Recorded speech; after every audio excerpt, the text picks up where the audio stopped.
All right, so now we're connected to our PowerZone Connect Pro 600.2, and I think it's a good time to actually show you guys how simple and intuitive PowerZone Control Center is to navigate. Let's have a look.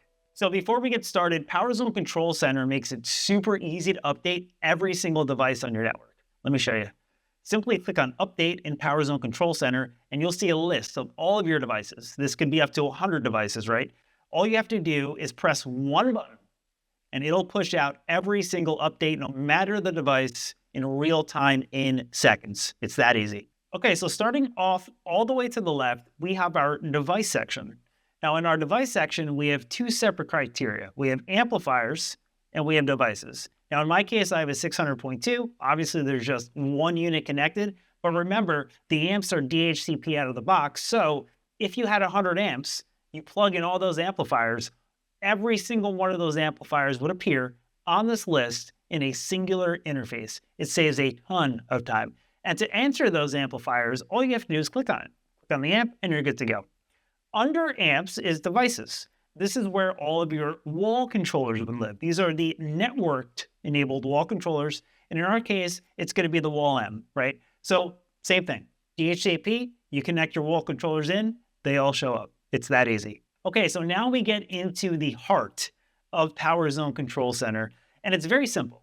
We've developed this to make it a module-based system separated by 5 different modules to ensure your workflow is in a linear-based approach, right? Top-down. So if you're looking under the Sonance logo, you'll see 5 separate modules. We have dashboard, we have input, we have zone, we have output, and we have settings. Right?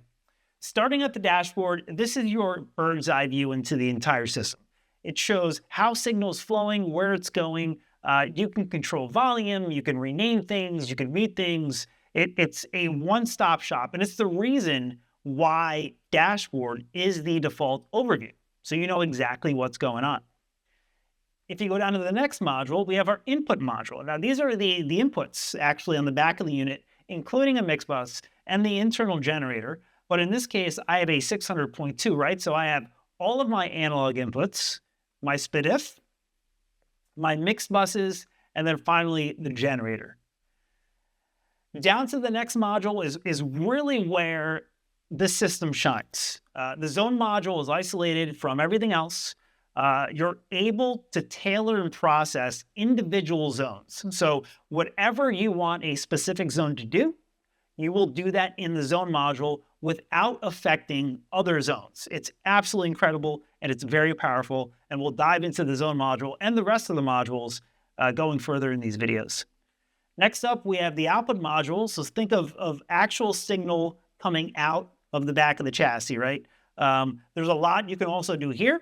In my case, I have a 600.2, so I have options to affect either output 1 or output 2. Right? And then assign routing, control volume on the output stage, add speaker EQ and speaker presets. A lot of processing can be done here as well, and you can have some fun with it.